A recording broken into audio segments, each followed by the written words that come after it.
পৃথিবীর একদম মাঝখানে অবস্থিত একটি ভয়ানক নির্জন দ্বীপ। আর এই নির্জন দ্বীপের একদম মাঝখানেই অবস্থিত ছিল পৃথিবীর সবচাইতে ভয়ানক একটি জেল। তবে অদ্ভুতভাবে এই জেলখানার আশেপাশে কোনো বর্ডার ছিল না, ছিল না কয়েদিদেরকে বন্দি রাখার মতো কোনো ব্যবস্থা। আর কোনো কয়েদি যদি এখান থেকে পালিয়েও যায় তাও তাকে কেউ কিছু বলার মতো ছিল না। কিন্তু তারপরও আজ পর্যন্ত কোনো কয়েদি এই জেলখানা থেকে পালিয়ে যেতে পারেনি, কারণ এই জেলখানার আশেপাশের প্রত্যেকটি জায়গাতেই রয়েছে ভয়ানক মাইন, যেখানে ভুল করে একবার পা পড়লেই মৃত্যু নিশ্চিত। তো ভ্যাকেশনে আসার পর এমনই এক ভয়ানক জেলখানাতে ফেসে যায় বেশ কয়েকজন বন্ধু। আর পরবর্তীতে তারা এই ভয়ানক জেলখানা থেকে পালিয়ে যাওয়ার প্ল্যান করে। কিন্তু যেই জেলখানার পদে পদেই রয়েছে মৃত্যুর ফাঁদ, সেখান থেকে কি পালিয়ে যাওয়া এতটাই সহজ? তো পরবর্তীতে তাদের সঙ্গে কি ঘটেছিল? তারা কি সত্যি এমন ভয়ানক জেলখানা থেকে পালাতে পেরেছিল? সেটাই আমরা দেখব আজকের এই মুভিটির গল্পে। তাহলে চলুন ঘুরে আসা যাক দুর্ধর্ষ এক জেল পালানোর গল্প থেকে। তো গল্পটি শুরু হয় বিশাল বড় এক জেলখানা দেখিয়ে, যেটা কিনা ছিল অন্যান্য সকল জেলখানা থেকে সম্পূর্ণ আলাদা। কারণ এই জেলখানাটি যেই জায়গাতে অবস্থিত ছিল সেই জায়গাটি ছিল অত্যন্ত নির্জন এবং সম্পূর্ণ জনমানবহীন। শুধুমাত্র জেলের কয়েদি এবং তাদেরকে পাহাড়ে দেওয়ার জন্য কিছু গার্ড ছাড়া সেখানে আর কোনো মানুষই ছিল না। তবে সবচাইতে অদ্ভুত বিষয় হচ্ছে যে সেই জেলখানার কোনো দেয়াল ছিল না, এমনকি কোনো বর্ডার দিয়েও জায়গাটি নির্দিষ্ট করা ছিল না। এমনকি এখান থেকে কোনো কয়েদি যদি পালানোরও চেষ্টা করে তাহলে এখানকার গার্ডগুলো তাদেরকে কিছুই বলে না, কারণ এই জায়গাটির বাহিরে পুরো জায়গা জুড়ে রয়েছে অসংখ্য ল্যান্ডমাইন। ল্যান্ডমাইনগুলো এমনভাবে মাটির নিচে পুঁতে রাখা হয়েছে যা কিনা কেউ খুব সূক্ষ্মভাবে দেখলেও বুঝতে পারবে না। তাই যখনই কোনো কয়েদি জেলখানা থেকে পালিয়ে যাওয়ার চেষ্টা করে এবং সেই এরিয়া থেকে বেরিয়ে যায়, ঠিক তখনই তার পায়ের নিচে থাকা ল্যান্ডমাইনগুলো ব্লাস্ট হয়ে যায়, ফলে সঙ্গে সঙ্গে সেই কয়েদি মারা যায়। আর মূলত এ কারণেই কোনো কয়েদি এখান থেকে পালিয়ে যাওয়ার সাহস করে না। এবার আমরা আজ থেকে কিছুদিন আগের ঘটনা দেখতে পাই, যেখানে স্টু নামক একটি ছেলে ছিল। কিছুদিনের মধ্যে সে বিয়ে করে তার নতুন জীবনে পা রাখতে চলেছে। এজন্য সে তার কিছু বন্ধুদেরকে নিয়ে সাউথ আমেরিকায় তার ব্যাচেলার পার্টি এনজয় করতে এসেছে। সেখানে সে এবং তার বন্ধুরা মিলে অনেক এনজয় করে। এরপর পার্টি শেষ করে পরের দিন সকালে তারা সবাই যখন এয়ারপোর্টে প্লেনের জন্য অপেক্ষা করছিল, ঠিক তখনই স্টু দেখতে পায় যে তার রায়ান নামক একজন বন্ধু তার পকেটে কিছু একটা লুকোনোর চেষ্টা করছে, যেটা কিনা মূলত এক ধরনের ড্রাগস ছিল।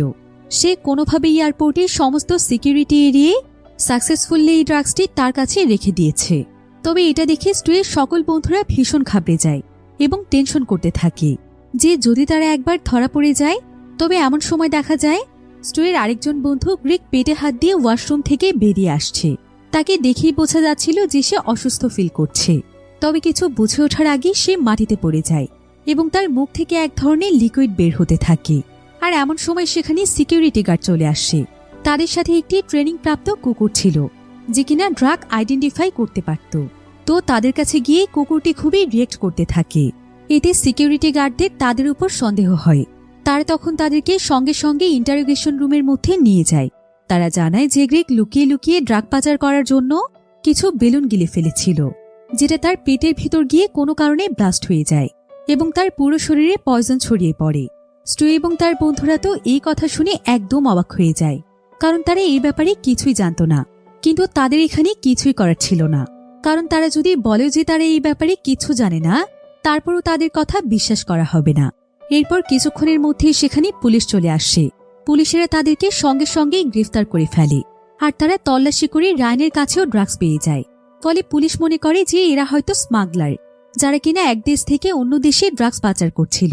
যদিও তারা সবাই এখানে তাদেরকে বোঝানোর চেষ্টা করছিল যে তারা আসলে কোনো স্মাগলার নয়, কিন্তু পুলিশ তাদের কোনো কথাই শোনে না। তাদেরকে সঙ্গে সঙ্গে সেখানেই অ্যারেস্ট করে ফেলা হয় এবং তাদের সকলকে মিলিটারির আন্ডারে থাকা একটি আইল্যান্ডে নিয়ে যাওয়া হয়। তবে তারা কিছুতেই সেখানে যেতে চাইছিল না, কিন্তু পুলিশ তাদেরকে মেরে জোর করে কোনো মতে তাদের সঙ্গে নিয়ে যায়। প্রথমে তাদেরকে একটি বোটে করে একটি প্রিজনে নিয়ে যাওয়া হয়। আর সেখানে গিয়ে স্টু দেখতে পায় যে একটি ব্যাগের ভেতরে কিছু মৃতদেহ নিয়ে যাওয়া হচ্ছে। এটা দেখে সে ভীষণ নার্ভাস হয়ে যায়। সে বুঝে উঠতে পারে না যে এখানে আসলে হচ্ছেটা কি। এরপর সেখান থেকে তারা রওনা হয় আসল জায়গাতে যাওয়ার জন্য, যেখানে মূলত তাদেরকে রাখা হবে। একটি ট্রাকে করে তাদের সকলকে নিয়ে যাওয়া হচ্ছিল। তো এবার অনেকটা পথ পাড়ি দেওয়ার পর ফাইনালি তারা পৌঁছে যায় তাদের কাঙ্ক্ষিত সেই জায়গাতে। এটাই ছিল মুভির শুরুতে দেখানো সেই বিশাল বড় জেলখানা, যার চারিদিকে ছিল ভয়ানক মৃত্যুর ফাঁদ। তো তারা সবাই মিলে তখন আস্তে আস্তে সামনের দিকে এগিয়ে যাচ্ছিল। স্টুদের সঙ্গে আবার তার শ্বশুরও ছিল, যার নাম ছিল জন।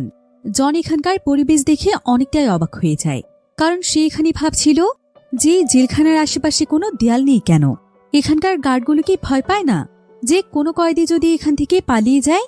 সে মনে মনে ভাবতে থাকে যে এখান থেকে পালিয়ে যাওয়া তো তাহলে অনেক বেশি সহজ। শুধু জনই নয়, বরং এখানকার সবাই এই কথাই ভাবছিল। কিন্তু ঠিক তখনই তারা দেখতে পায় একজন কয়েদি খুব স্পিডে দৌড়ে সেখান থেকে পালিয়ে যাওয়ার চেষ্টা করছে। আর এটা দেখে একজন গার্ড তাকে শুট করার জন্য তার বন্দুকটি রেডি করছিল, কিন্তু অন্য একজন গার্ড তাকে শুট করতে বাধা দেয়। এদিকে স্টু এবং তার বন্ধুরা দূরে দাঁড়িয়েই সবকিছুই দেখছিল। তো সে কয়েদি যখন দৌড়তে দৌড়তে অনেকটাই দূরে চলে যায়, ঠিক তখনই তার একটি পা গিয়ে পড়ে যায় একটি মাইনের উপর। ফলে সঙ্গে সঙ্গে সেখানে বিশাল বড় এক বিস্ফোরণ ঘটে, আর সেই কয়েদি সেখানেই মারা যায়। আর এটা দেখতে পেয়ে স্টু এবং তার সঙ্গীরা অনেক ঘাবড়ে যায়। তারা বুঝতে পারে যে এখানকার চারিপাশে হয়তো মাইন রয়েছে, তাই যখনই কেউ এখান থেকে পালিয়ে যাওয়ার চেষ্টা করে তখনই সেই মাইনগুলো বিস্ফোরিত হয়ে তারা মারা যায়। এজন্যই মূলত এখানে দেয়াল দেয়া নেই। আর এসব দেখে জন বুঝতে পারে যে যত তাড়াতাড়ি সম্ভব তাদেরকে এখান থেকে বের হওয়ার জন্য কোনো একটা উপায় বের করতে হবে, তা না হলে এই জায়গার কোথায় কোন মৃত্যুর ফাঁদ রয়েছে এটা তো তারা জানে না। তো এখানে আবার জনের ছেলে কাইও রয়েছে। জন তখন তার ছেলে কায়ের সঙ্গে ডিসাইড করে যে তারা গার্ডের সঙ্গে কথা বলবে এবং তাদের কাছে ব্রিটিশ সিটিজেনদের জন্য স্পেশাল হেল্প চাইবে।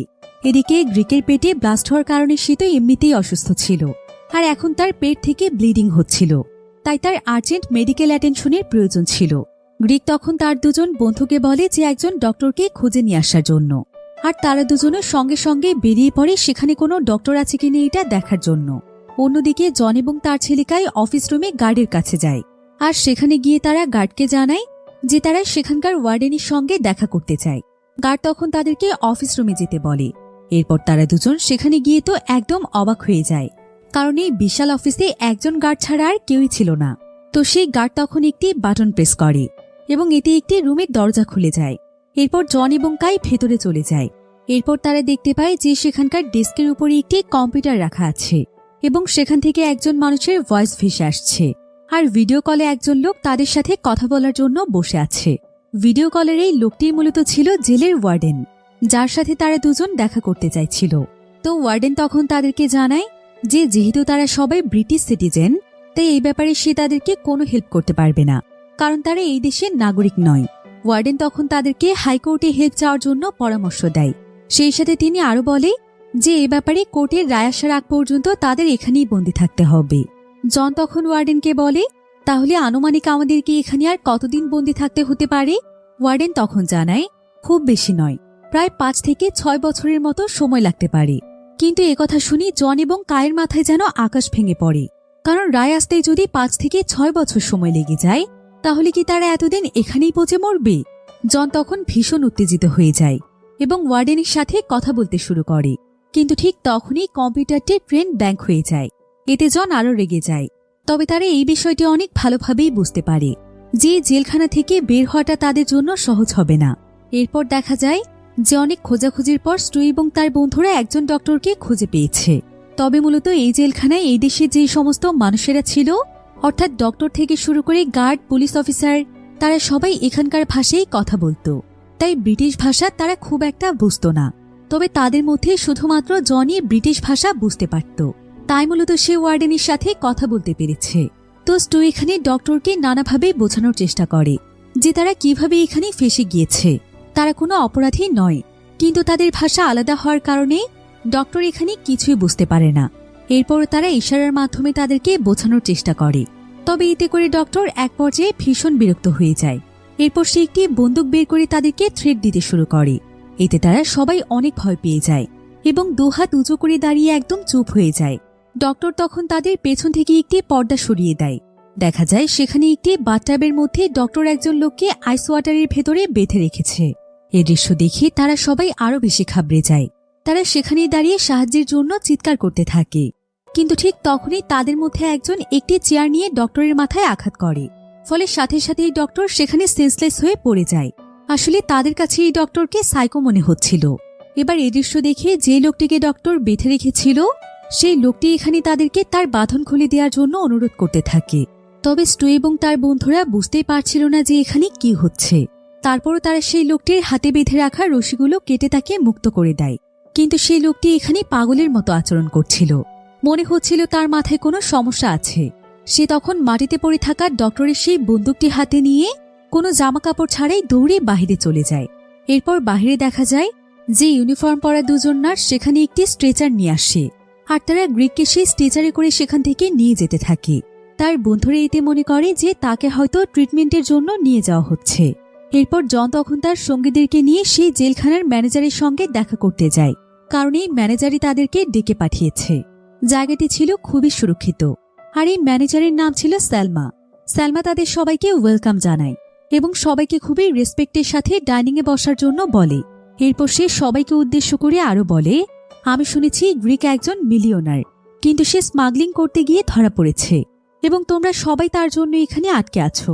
এরপর সে আরো বলে, এবার তোমরা যদি আমায় 2 লক্ষ US ডলার দাও তবে আমি তোমাদেরকে সেফলি এই জায়গা থেকে মুক্ত করে দিতে পারবো। আর যদি তোমরা আমাকে টাকা দিতে না পারো তাহলে এই জেলখানায় তোমাদেরকে কতদিন থাকতে হচ্ছে সেটা বলা যাচ্ছে না। তবে সালমার এই অফার পেয়ে তারা সঙ্গে সঙ্গে রাজি হয়ে যায়, কারণ এমন ভয়ানক জেলখানায় তারা কখনোই থাকতে চায় না। আর এই জেলখানায় সবাই অনেক অদ্ভুত, তাই যত তাড়াতাড়ি সম্ভব তারা এই জায়গা থেকে বের হতে চায়। কিন্তু এই মুহূর্তে তো তাদের কাছে কোনো টাকাই ছিল না, এজন্য তারা সালমার কাছে সময় চায়।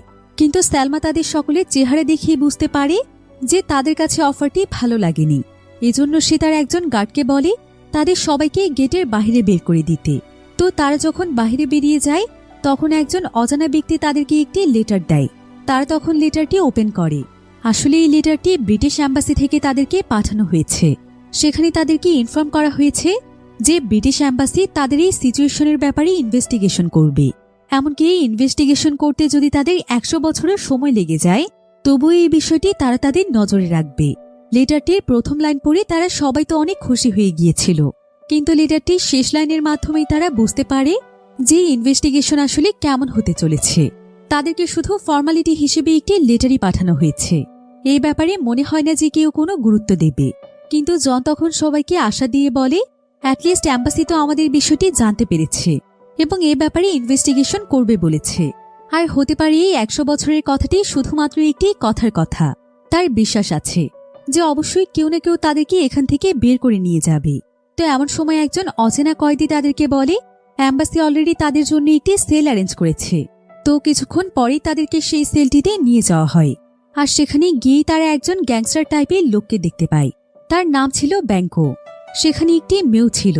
মেয়েটি নিজেও ছিল একজন কয়েদি।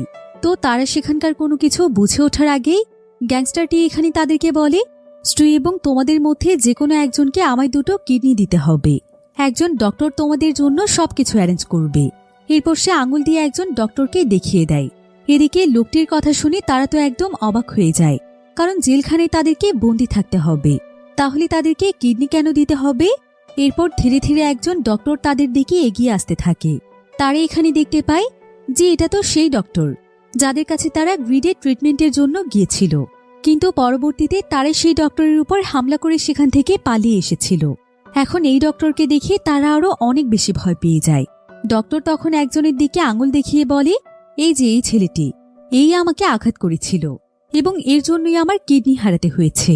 একথা শোনা মাত্রই কোনো কিছু বুঝে ওঠার আগেই ব্যাংকো সেই ছেলেটির মাথায় শুট করে মেরে ফেলে, আর ক্ষতিপূরণ হিসেবে সেই ছেলেটির কিডনি নিতে চায়। এদিকে এই দৃশ্য দেখে সকলেই অনেক ঘাবড়ে যায় এবং তারা ভয়ে সেখানে কাঁদতে শুরু করে, কারণ তারাও কিছুক্ষণ আগে ডক্টরের উপর হামলা করেছিল। এরপর সেই মৃত ছেলেটিকে একটি বেডে শুয়ে রাখা হয়। ব্যাংকো তখন সেই কয়েদি মেয়েটিকে বলে সেই ছেলেটির শরীর থেকে কিডনি বের করে নিয়ে আসার জন্য। এমনকি সে মেয়েটিকে কিডনি বের করে আনার একটি সহজ উপায় বলে দেয়। সে তাকে বলে, অ্যাট ফার্স্ট কিডনি আসলে কোথায় আছে সেই জায়গাটি তোমাকে চিহ্নিত করতে হবে। এরপর সেখানকার স্কিন কেটে ফেলে নিজের হাত ঢুকিয়ে দিতে হবে এবং আস্তে আস্তে সেখান থেকে কিডনি বের করে নিয়ে আসতে হবে। তো তার কথা মতো ঠিক এভাবেই ছেলেটির পেট থেকে কিডনি বের করে নিয়ে আসা হয় এবং কাজটি করা হয় তাদের সবার সামনে। মেয়েটি অনেক ভয়ে ভয়ে কাজ করছিল, কারণ এই ধরনের কাজ সে প্রথম করছে। তো এবার একটি কিডনি বের করে সে একটি নির্দিষ্ট জায়গাতে রাখে, কিন্তু দ্বিতীয় কিডনিটি বের করতে গিয়ে সে সেটা ভুলবশত হাত থেকে ফেলে দেয়। এতে ব্যাংকো ভীষণ রেগে যায় এবং সে আরও একটি কিডনির জন্য বাকি লোকদেরকে প্রস্তুত থাকতে বলে। সে সকলকে ডিসাইড করতে বলে যে কে তাকে নিজের কিডনি দেবে। এতে কেউ কোনো রেসপন্স করছিল না, সকলেই সেখানে চুপ করে দাঁড়িয়েছিল। তখন ব্যাংকও তাদের সামনে কিছু স্টিক দিয়ে বলে তারা যেন যে যার ইচ্ছে মতো একটি করে স্টিক তুলে নেয়। তো এরপর সবাই স্টিক তুলে নেওয়ার পর সে সবাইকে বলে যে তোমাদের মধ্যে যার স্টিক সবচাইতে ছোট থাকবে সেই এখন আমাকে কিডনি দেবে। তো দেখা যায় সবচাইতে ছোট স্টিকটি রয়েছে জনের হাতে। এখন রুলস অনুযায়ী জনকে কিডনি দিতে হবে, কিন্তু ডক্টর জনের কিডনি নেওয়ার জন্য রাজি হয় না, কারণ সে ছিল অনেক বয়স্ক। এবার জনের পরে সবচাইতে ছোট স্টিক ছিল তাদের হিউগো নামক একজন বন্ধুর হাতে। এজন্য ডিসাইড করা হয় যে হিউগোর কাছ থেকে আরেকটি কিডনি নেওয়া হবে। হিউগো এতে ভীষণ ভয় পেয়ে যায়, কিন্তু এখানে তার কিছুই করার ছিল না। ইনস্ট্রাকশন অনুযায়ী হিউগো তার ড্রেস খুলে বাথটাবে রাখা সেই আইসের ভেতরে বসে পড়ে। কায়ের তখন হিউগোর জন্য ভীষণ মায়া হয়। সে তখন নিজের হাতে থাকা স্টিকটি ভেঙে ছোট করে দিয়ে বলে যে আমার হাতে স্টিকটি সবচাইতে ছোট, তাই নিয়ম অনুযায়ী আমার কাছ থেকে আপনাকে কিডনি নিতে হবে। এরপর সে হিউগোকে বাথটাব থেকে উঠিয়ে নিজেই সেখানে বসে পড়ে। কিন্তু এই ব্যাপারটি তার বাবা জন কিছুতেই মানতে পারছিল না। জন তখন তাকে বাধা দেওয়ার চেষ্টা করে। এজন্য ব্যাংকও তখন সঙ্গে সঙ্গে তার মাথায় বন্দুক তাক করে ফেলে। ঠিক তখনই রুমের ভেতরে একজন এসে ব্যাংককে খবর দেয় যে তার বোন সালমা তাকে ডাকছে। ব্যাংকও তখন সঙ্গে সঙ্গে সেখানে চলে যায় এবং সেদিনের মতো কায় সেখানে বেঁচে যায়। ব্যাংকো রুম থেকে বেরিয়ে যাওয়ার সঙ্গে সঙ্গেই সেই কয়েদি মেয়েটি কাঁদতে শুরু করে। সে জানায় যে তার নাম হচ্ছে ক্লেম। সে চিৎকার করে বলতে থাকে আমি কখনোই ভাবিনি যে আমার ভ্যাকেশন একজন কয়েদি হিসেবে কাটাতে হবে। নিজের হাতে একজন মানুষের কিডনি তার পেটের ভেতর থেকে বের করে নিয়ে আসতে হবে। এসব বলতে বলতে সেখানে সেই ডক্টর চলে আসে এবং তার কথাগুলো সে শুনে ফেলে। তাই সে তখন মেয়েটিকে চুল ধরে ফোর্স করে ভেতরে নিয়ে যায়। আর এটা দেখে স্টু এবং তার বন্ধুরাও অনেক কষ্ট পায়, কিন্তু এতে তাদের কিছুই করার ছিল না। তো কিছুক্ষণ পর তারা লক্ষ্য করে যে কায়ের কাছে একটি রিং রয়েছে। অর্গান এক্সট্রাকশনের সময় সে কোনো মতে একজনের হাত থেকে রিংটি খুলে নিয়েছিল এবং তার নিজের কাছে লুকিয়ে রেখে দিয়েছে। এটি এখন তাদের কাছে থাকা একমাত্র সম্পদ। তো এবার গভীর রাতে স্টুয়ের বন্ধু রায়ান লুকিয়ে লুকিয়ে স্টুকে ডেকে তোলে এবং তাকে তার সঙ্গে করে বাইরে নিয়ে যায়। তারা আসলে সন্দেহ করছিল যে তাদেরকে শুধুমাত্র গ্রিকের স্মাগলিংয়ের জন্যই নয়, এর সাথে নিশ্চয়ই অন্য কেউ ইনভলভ রয়েছে। এবং এক্ষেত্রে যদি শুধু গ্রিকে অন্যায় করে থাকে তবে পুলিশ কেন তাদের সকলকে অ্যারেস্ট করল। এজন্য তারা দুজন মিলে ডিসাইড করে ফেলে যে এসবের পেছনে আর কে ইনভলভ রয়েছে এটা তারা খুঁজে বের করবে এবং আসল সত্যটা জানবে। এরপর তারা সিক্রেটলি একটি অফিসে যায় এবং দেখতে পায় যে সেখানে ক্লেম রয়েছে। ক্লেমকে সেখানে তাদের ফ্রেন্ড গ্রিকের টেক কেয়ার করার জন্য রাখা হয়েছিল। তারা তখন ক্লেমকে বলে যে গ্রিকের সাথে যেভাবেই হোক ক্লেম যেন তাদেরকে দেখা করিয়ে দেয়। ক্লেম এতে সঙ্গে সঙ্গে রাজি হয়ে যায় এবং তাদেরকে সাবধান করে দেয় যাতে করে তারা কোনোভাবেই উত্তেজিত না হয়ে যায়, গার্ড যেন কিছুতেই তাদেরকে দেখতে না পারে। এরপর ক্লেম আস্তে আস্তে তাদেরকে ভেতরে নিয়ে যায়, কিন্তু গ্রিককে দেখে তারা দুজন নিজের মাথা ঠান্ডা রাখতে পারে না, কারণ গ্রিকের জন্যই তাদের একজন ফ্রেন্ড অলরেডি মারা গিয়েছে। তাকে গুলি করে মেরে ফেলে তার কিডনি খুলে নেওয়া হয়েছে। কিন্তু গ্রিক তাদেরকে মাথা ঠান্ডা করতে বলে। এরপর তারা কিছুটা শান্ত হলে গ্রিক তাদেরকে বলে আমাদেরকে যে করেই হোক এখান থেকে বের হতে হবে, আর আমি যা করেছি সেটা আমি ইচ্ছে করে করিনি। আমি জানতাম না যে এসবের পরিণতি এতটা ভয়ানক হবে, তবে আমি এখান থেকে বের হওয়ার একটি উপায় জানি। আমার শুধুমাত্র একটি ফোন লাগবে বাইরে আমার বসের সাথে যোগাযোগ করার জন্য। তার সাথে একবার কন্ট্যাক্ট করতে পারলে তিনি আমাদেরকে এখান থেকে বের করে নিয়ে যাবে। তাই তোমরা যে করেই হোক আমার জন্য শুধুমাত্র একটি ফোনের ব্যবস্থা করো। স্টু এবং রায়ান তখন তার এই কথায় বিশ্বাস করে এবং সেখান থেকে বেরিয়ে ভাবতে থাকে যে কিভাবে তারা একটি ফোন ম্যানেজ করবে। এদিকে দেখা যায় বর্তমানে স্টুয়ের অন্যান্য বন্ধুদের সবচাইতে বড় চিন্তা হলো খাবার ম্যানেজ করা, কারণ যেহেতু তাদের কাছে এখন একদমই কোনো টাকা পয়সা ছিল না, তাই তারা এখানে ভালোভাবে খাবার খেতে পারছিল না। কারণ এই জেলখানাটি ছিল অন্যান্য জেলের থেকে একদমই আলাদা। এখানে টাকা ছাড়া খাবারও পাওয়া যায় না। এবার তাদের মধ্যে হিউগো দেখতে পায় যে একটি ছোট মেয়ে জেলখানার ভেতরে টাকা ধার দিচ্ছে। এটি দেখে সে মেয়েটির কাছে $100 ধার চায়, কিন্তু মেয়েটি তখন তাকে জানায় যেহেতু তোমরা সালমাকে $2 লক্ষ দিতে রাজি হয়েছ, এজন্য এই জেলখানার কোথাও কারো কাছেই তোমরা কোনো সাহায্য পাবে না। একথা শুনে তারা সকলেই অনেক হতাশ হয়ে পড়ে এবং বুঝতে পারে তাদেরকে হয়তো মৃত্যু পর্যন্ত না খেয়ে থাকতে হবে। এদিকে হঠাৎ করেই কাই দেখতে পায় যে একজন লোক এক বৃদ্ধার কাছে একটি মুরগি দিয়ে তার কাছ থেকে টাকা নিচ্ছে। এটি দেখে তারা কিছুটা আশা ফিরে পায়। তারা সবাই তখন সেই বৃদ্ধ লোকটির কাছে যায় এবং জনতার স্পেশাল ডিজাইন করা শু লোকটিকে অফার করে যাতে করে লোকটি তার কাছ থেকে একটু মুরগি তাদেরকে খেতে দেয়। আর সৌভাগ্যবশত লোকটি এতে রাজি হয়ে যায়। মুরগিটি সে জনকে দিয়ে সে জনের কাছ থেকে সরিয়ে নিয়ে নেয়। অন্যদিকে স্টু এবং রায়ান তখন আন্ডারটেকারকে খুঁজে বের করার চেষ্টায় ছিল, কারণ সেই আন্ডারটেকারের মাধ্যমে তার কিছু কাজ করাতে চাইছিল। আর ফাইনালি তারা তাকে পেয়েও যায়। সে মূলত কয়েদিদের বডি পোড়ানো অথবা মাটিতে পুঁতে ফেলার মতো কাজগুলোতে নিয়োজিত ছিল। তো তারা এখানে আন্ডারটেকারকে তাদের হয়ে দুটো কাজ করে দিতে বলে। তাদের যে বন্ধুকে মেরে ফেলা হয়েছিল তারা তখন আন্ডারটেকারকে তার বডিটি পুড়িয়ে ফেলতে বলে এবং তাদেরকে একটি ফোন কল দেওয়ার ব্যবস্থা করে দিতে বলে। এর বিনিময়ে তারা তাকে সেই রিংটি অফার করে, যেটা তারা এখানে এসেই পেয়েছিল। আন্ডারটেকার সেই রিংটি তখন কিছুক্ষণ এক্সপেরিমেন্ট করে দেখতে পায় যে রিংটি আসলে অনেক মূল্যবান, তাই সে সঙ্গে সঙ্গেই তাদের অফারে রাজি হয়ে যায়। কিন্তু সে জানায় যে সে মাত্র একটি কাজই করতে পারবে, তাই তারা যেন ডিসাইড করে যে সে কোন কাজটি করবে। যেহেতু স্টু এবং রায়ানের ফার্স্ট প্রায়োরিটি ছিল এই প্রিজন থেকে যে করেই হোক বেরিয়ে যাওয়া, এজন্য তারা ফোন ম্যানেজ করার কাজটিকে চুজ করে। এরপর সেই লোকটি তাদের কাছ থেকে রিং নিয়ে তার পরিবর্তে একটি পুরনো ফোন তাদের কাছে দিয়ে দেয়। স্টু তখন ফোনটি নিয়ে সাথে সাথেই গ্রিকের কাছে চলে যায়। তারা দুজন জেলখানার ওয়াশরুমে লুকিয়ে পড়ে। গ্রিক তখন সঙ্গে সঙ্গে তার বসকে কল করে এবং তাকে অনুরোধ করতে থাকে যে করেই হোক সে যেন তাদের সবাইকে এখান থেকে বের করে নিয়ে যায়। বস তখন তাদেরকে বের করতে রাজি হয় ঠিকই, কিন্তু তার আগে সে তাদের এই কন্ডিশন হওয়ার কারণ জানতে চায়। গ্রিক তখন সঙ্গে সঙ্গে ফোনটি কেটে দেয় আর সে স্টুকে বলে যে তার বসকে আসল কাহিনী কোনোভাবেই বলা যাবে না, তাহলে বস অনেক রেগে যাবে। সে তখন স্টুকে বুঝিয়ে বলে, সে বলে যে করেই হোক তুমি দয়া করে সব দোষ নিজের উপর নিয়ে নাও। আমার বসকে বলো তুমি এসব কিছু করেছ, তোমার কাছ থেকেই ড্রাগস পাওয়া গিয়েছিল। তুমি যদি এ কথা বলো তবে তিনি ঠিকই কোনো না কোনোভাবে আমাকে এখান থেকে বের করে নেবে।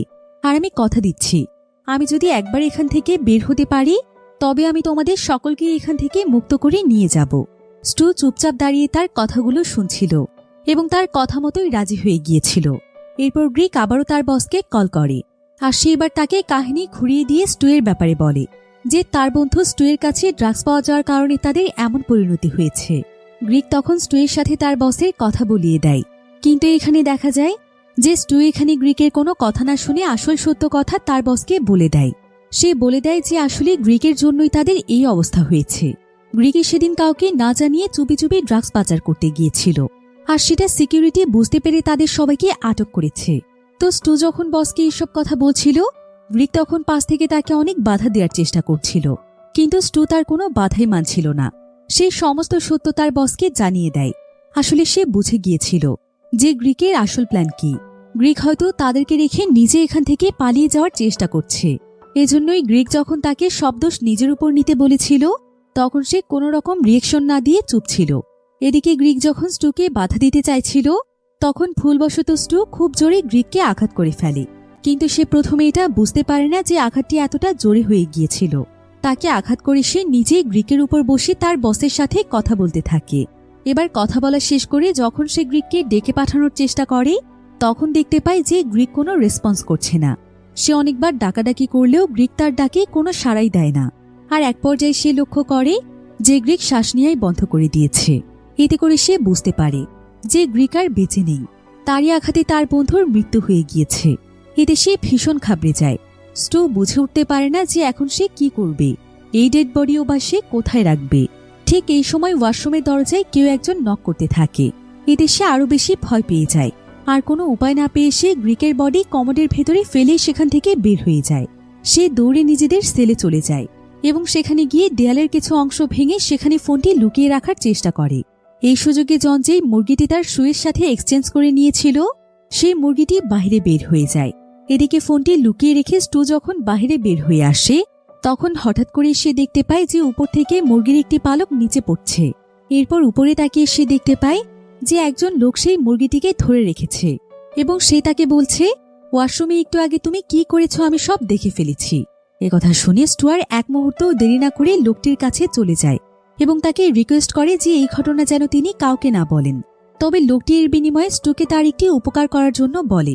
স্টু লোকটির কথায় রাজি হয়ে যায় এবং লোকটিও তাকে চিকেনটি ব্যাক করে দেয়। এবার রাতে যখন সেলে সকলে মিলে একসঙ্গে মুরগিটিকে ফ্রাই করে খাচ্ছিল স্টু তখন সকলকে একটি সাজেশন দেয়। সে এখানে বলে, এই আইল্যান্ডে একটি ফ্যাক্টরি রয়েছে, আমাদের উচিত সেখানে কাজ করে টাকা উপার্জন করা। আর না হলে আমাদের এখানে না খেয়ে মরতে হবে। স্ট্রের সমস্ত সঙ্গীরা তার এই কথায় রাজি হয়ে যায়। আর পরের দিন সকালে সবাই মিলে ফ্যাক্টরিতে চলে যায় কাজ করার জন্য। কিন্তু হিউগো সেখানে মিসিং ছিল।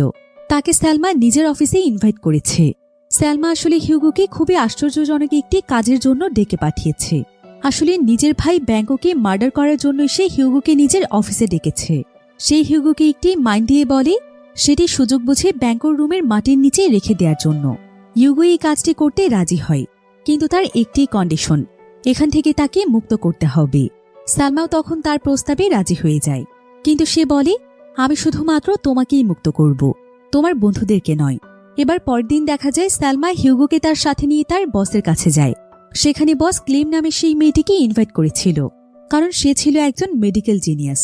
এজন্য বস তাকে খুবই রেসপেক্টফুলি ইনভাইট করে। তো সেখানে যখন হিউগো এবং ক্লেম একা কথা বলার সুযোগ পায়, তখনই হিউগো ক্লেমকে সালমার প্ল্যানের ব্যাপারে সবকিছু জানিয়ে দেয় এবং তাকে বলে এই সুযোগটি কাজে লাগানোর জন্য। হয়তো এই সুযোগটি কাজে লাগিয়ে তারা দুজনেই এখান থেকে বের হয়ে যেতে পারবে। ক্লেমও এই ব্যাপারটি খুব ভালোভাবেই বুঝতে পারে। এরপর বস তাদেরকে লাঞ্চের জন্য ডেকে পাঠায়। বস খুবই খুশি ছিল এরকম একজন মেডিকেল জিনিয়াসের সঙ্গে মিট করতে পেরে। কিন্তু ক্লেম বসের সাথে ভালোভাবে কথা না বলে সবার আগে সালমার সাথে পার্সোনালি কথা বলতে চায়। এরপর তারা দুজন বাহিরে চলে যায় একা কথা বলার জন্য। সেখানে ক্লেম তখন সালমাকে থ্রেট করে বলে আমি তোমার প্ল্যানের ব্যাপারে কিন্তু সবকিছু জানি, তুমি যদি আমায় এখান থেকে মুক্ত না করো তবে আমি বসকে সবকিছু বলে দেব। একথা শুনে সালমা তাকেও মুক্ত করতে রাজি হয়ে যায়, কিন্তু তার একটি কন্ডিশন ছিল। প্রথমত ক্লেমকে বসের লিভার ট্রান্সপ্ল্যান্ট সার্জারি কমপ্লিট করতে হবে। ক্লেম এতে রাজি হয়ে যায়, কিন্তু আসলে সত্যি বলতে তারা যেভাবে ভাবছিল কোনো কিছুই সেরকম সহজ ছিল না। এদিকে দেখা যায় স্টু সেই লোকটিকে ফ্যাক্টরির একেবারে আন্ডারগ্রাউন্ডে পৌঁছে যাওয়ার জন্য হেল্প করছে, যার সঙ্গে গতকাল রাতে মুরগি নিয়ে ডিল হয়েছিল। তো সেখানে একটি সুড়ঙ্গ রয়েছে, যার গেট চলে গিয়েছে সোজা সমুদ্রের দিকে। সেই গেটে পৌঁছতে সে বুঝতে পারে যে সেখানেও গার্ডের কড়া পাহারা রয়েছে। এমনকি সে দেখতে পায় সেখানে মৃত মানুষের শরীরের অঙ্গ পড়ে আছে, যা দেখে মনে হচ্ছে ভয়ঙ্কর প্রাণী তাদের উপর অ্যাটাক করেছিল। এসব দেখে সে ভয় পেয়ে আবারও ফ্যাক্টরিতে ফিরে যায় এবং মেন গেট দিয়ে বের হয়ে যাওয়ার চেষ্টা করে। কিন্তু ঠিক তখনই দেখা যায় স্টু তার পেটে হাত দিয়ে ওয়াশরুমে যাচ্ছে। সেখানে গিয়ে সে শরীরের ভেতর থেকে ড্রাগস টাইপের কিছু একটা জিনিস বের করে। আর এ সময় তার অন্যান্য সঙ্গীরা দরজায় নক করলে সে দ্রুত সেগুলো ওয়াশরুমে ফ্লাশ করে দেয় এবং সেখান থেকে বেরিয়ে আসে। তার বন্ধুরা যখন জানতে চায় যে তার কি হয়েছে, ঠিক তখনই কমোড ওভারফ্লো হয়ে যায় এবং ভেতর থেকে পানির সাথে সাথে সব ড্রাগসও বেরিয়ে আসে। আর এখানেই রিভিল হয়ে যায় যে আসলে স্টু নিজেও ড্রাগস পাচারের সাথে জড়িত ছিল। এ সময় পাহাড়ের উপরে সালমা এবং তার ভাই একটি ইভেন্টে এনজয় করছিল। তো এখানে সালমা হিউগোকে একটি সিগন্যাল দেয়। হিউগো তখন লুকিয়ে রাখা মানটি ব্যাঙ্কোর রুমে সেট করে সেখান থেকে বেরিয়ে আসে। এরপর অন্য রুমে গিয়ে সে নিজেকে রিল্যাক্স করার জন্য ড্রিঙ্কস করতে থাকে। আর এই সময় হঠাৎ করে ব্যাঙ্কোর একজন বন্ধু হিউগোর পেছনে এসে দাঁড়ায়। এতে সে চমকে গিয়ে বোতলটি নিচে রেখে দেয়। ঠিক তখনই একটি অ্যালার্মিং ডিভাইস থেকে সাউন্ড হতে থাকে। এটা শুনে ব্যাঙ্কোর বন্ধু নিজের আইডেন্টিটি রিভিল করে দেয়।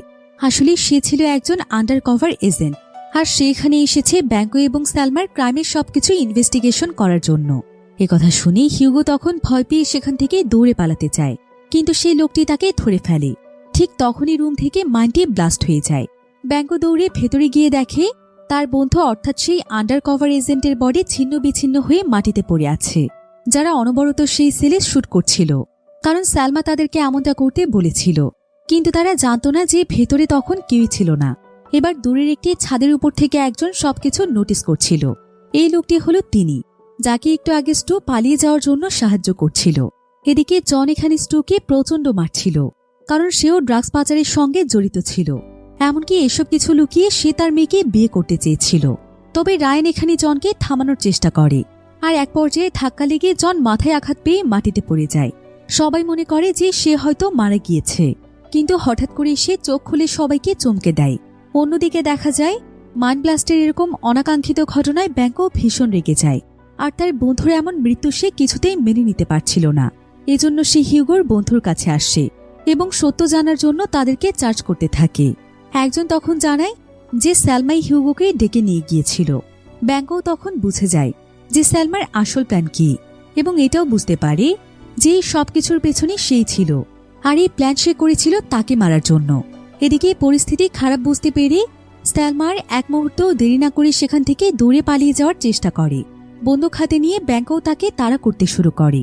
তারা দুজনেই দুজনকে টার্গেট করে ফায়ার করতে থাকে। আর এই অবস্থায় টাওয়ারে থাকা গার্ড নিচে নেমে আসে। এদিকে স্টুয়ের সাহায্য নিয়ে সেই লোকটি দূর থেকে সবকিছু অনেক মনোযোগ দিয়ে দেখছিল। তো গার্ডকে নিচে নেমে যেতে দেখে এই সুযোগে সে গার্ডের রুমে চলে যায়। আর সেখানে গিয়ে সে কন্ট্রোল রুমে ফোন করে জানায় যে ব্যাংকো এবং স্যালমার অনেক বড় ধরনের ঝামেলা হয়েছে, এজন্য কন্ট্রোল রুমের সকলকে এখনই সেখানে যেতে হবে। তবে ঠিক তখনই কন্ট্রোল রুমের সব মনিটর অফ হয়ে যায়।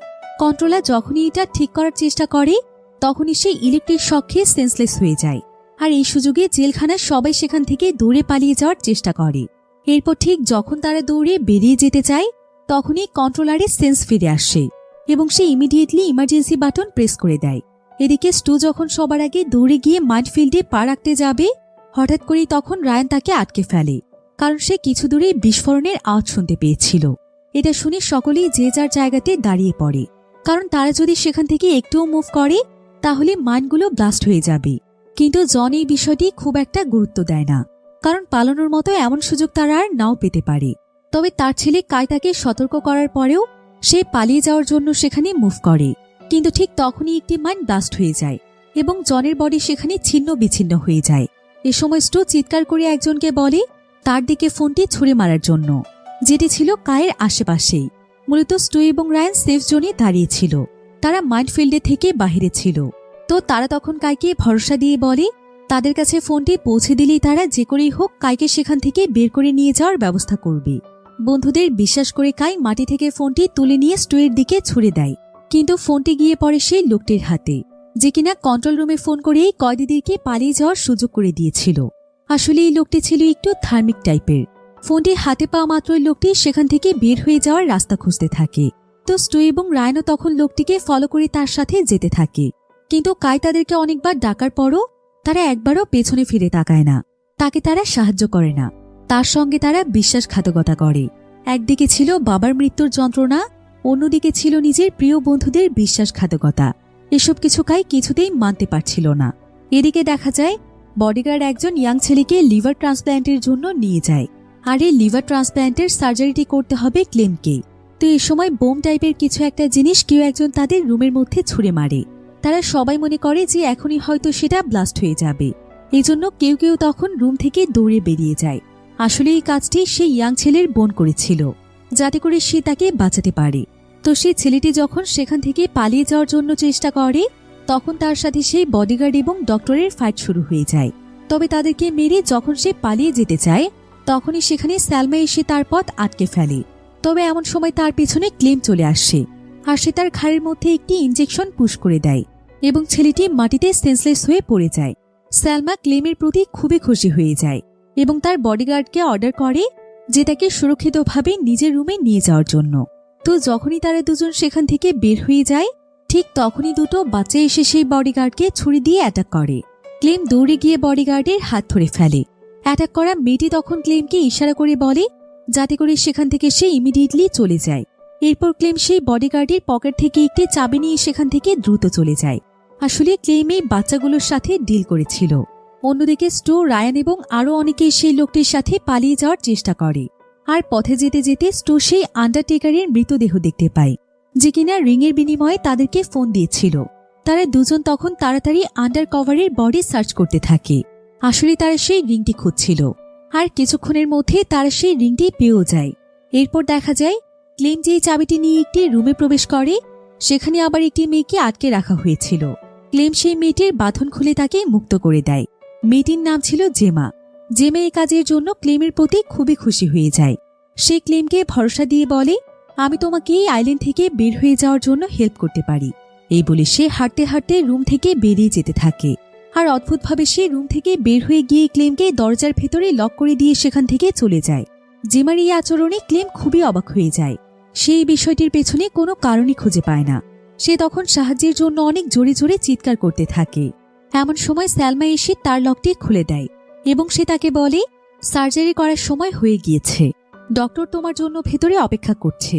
এরপর তারা দুজন ডক্টরের কাছে যায়, কিন্তু ডক্টরের রুমে গিয়ে তারা দুজন ভীষণ অবাক হয়ে যায়, কারণ তারা দেখতে পায় যে ডক্টরের মৃতদেহ বাথটাবে পড়ে রয়েছে ক্লেম দৌড়ে ডক্টরের কাছে যায় তার পালস চেক করার জন্য, কিন্তু ঠিক তখনই জেমা এসে তার উপর অ্যাটাক করে বসে। তবে সালমা তাকে বাধা দেওয়ার চেষ্টা করলে তাদের দুজনের মধ্যে সেখানে লড়াই শুরু হয়ে যায় এবং এক পর্যায়ে একজনের কাছ থেকে বন্দুক নিচে পড়ে যায়। এ সময় সুযোগ পেয়ে ক্লেম সেই বন্দুকটি উঠিয়ে নেয়, ফলে সাথে সাথে সেখানে তাদের দুজনের ফাইটিং থেমে যায়। জেমা তখন বারবার সেখানে থাকা একটি ফ্রিজের দিকে দেখতে থাকে। ক্লেম তাকে এই ব্যাপারে প্রশ্ন করলে সে রিভিল করে দেয় যে এটার দরজার আড়ালে একটি গভীর টানেল আছে, যেটা সরাসরি সমুদ্রের তীরের সাথে যুক্ত রয়েছে। একথা শুনে জেমার সাথে ক্লেমও সেই টানেল দিয়ে সেখান থেকে পালিয়ে যাওয়ার জন্য তৈরি হয়ে যায়। তখন সালমাও তাদের সঙ্গে পালিয়ে যেতে চায়, তাই তারা তিনজন মিলে এখানে এক হয়ে যায়। এরপর তারা তিনজন একসঙ্গে সেই টানেলের মধ্যে প্রবেশ করে। এরপর কিছুটা দূরে যেতেই তারা একটি বিশাল বড় গরিলার আওয়াজ শুনতে পায়, তাই তারা আর এক মুহূর্তও দেরি না করে সেখান থেকে দৌড়ে পালিয়ে যায়। এমন সময় হঠাৎ করে সালমা একটি ডেড বডি দেখতে পায়, যেটা কিনা ছিল তার বসের। তারা বুঝতে পারে যে তিনিও হয়তো এই জায়গা থেকে পালিয়ে যাওয়ার চেষ্টা করেছিল, আর তখন গরিলাটি তাকে অ্যাটাক করে এখানে মেরে ফেলেছে। তো ডেড বডিটি সেখানেই রেখে তারা সেই টানেলের দরজার কাছে পৌঁছানোর জন্য যেতে থাকে এবং এক পর্যায়ে তারা সেখানে পৌঁছেও যায়। দরজাটি খোলার জন্য সেখানে 3টি বাটন ছিল। তো তারা তিনজন একসাথে সেই 3টি বাটন প্রেস করতেই দরজাটি সঙ্গে সঙ্গেই খুলে যায়। এতে তারা তিনজনেই সেখান থেকে বের হয়ে যাওয়ার জন্য আশার আলো দেখতে পায়, কিন্তু এক মুহূর্তের মধ্যেই তাদের সমস্ত আশা শেষ হয়ে যায়। তারা দেখতে পায় সালমার ভাই ব্যাংকো আগে থেকেই টানেলের দরজায় দাঁড়িয়ে আছে। সে সালমাকে দেখা মাত্রই তাকে শুট করে মেরে ফেলে, কারণ সালমার প্রতি তার আগে থেকেই রাগ ছিল। এরপর টানেলের ভেতরে ঢুকে নিজের বোনের মৃতদেহ তুলে নিয়ে ব্যাংকো সেখান থেকে চলে যায়। তবে সে এখানে জেমা বা ক্লেমকে কিছুই বলে না, কারণ সে জানত তারা কখনোই এখান থেকে বের হয়ে যেতে পারবে না। তো ব্যাংকো সেখান থেকে চলে যাওয়ার পরই ক্লেম দ্রুত সেখানকার উপরে উঠে দরজার বাহিরে বেরিয়ে যায় এবং জেমা সেখান থেকে বের হওয়ার আগে সে দরজাটি লাগিয়ে দেয়। ফলে জেমা ভেতরেই আটকা পড়ে যায় এবং গরিলাটি এসে তাকে খুব বাজেভাবে আক্রমণ করে। সে সাহায্যের জন্য চিৎকার করতে থাকে, আর ক্লেম দরজার বাহিরে দাঁড়িয়ে সে সবকিছু শুধু তাকিয়ে দেখতে থাকে, কারণ এই জেমাও তার সাথে বিশ্বাসঘাতকতা করেছিল। এদিকে দেখা যায় অনেক চেষ্টার পরে রায়ন এবং স্টু সেই টানেল দিয়ে বের হয়ে আসতে সক্ষম হয়, আর সেখান থেকে বেরিয়ে তারা সোজা চলে যায় সমুদ্রের তীরে। তবে রায়ন খুবই ক্লান্ত হয়ে পড়েছিল, তাই সে সেখানে বসে পড়ে এবং হঠাৎ করে সে দেখতে পায় যে স্টু একটি বড় পাথর হাতে নিয়ে তার দিকে এগিয়ে আসছে। আর কিছু বুঝে ওঠার আগেই সে সেই পাথরটি দিয়ে রায়নের মাথায় আঘাত করে তাকে মেরে ফেলে। আর তাকে মেরে ফেলার পেছনেও একটি কারণ ছিল।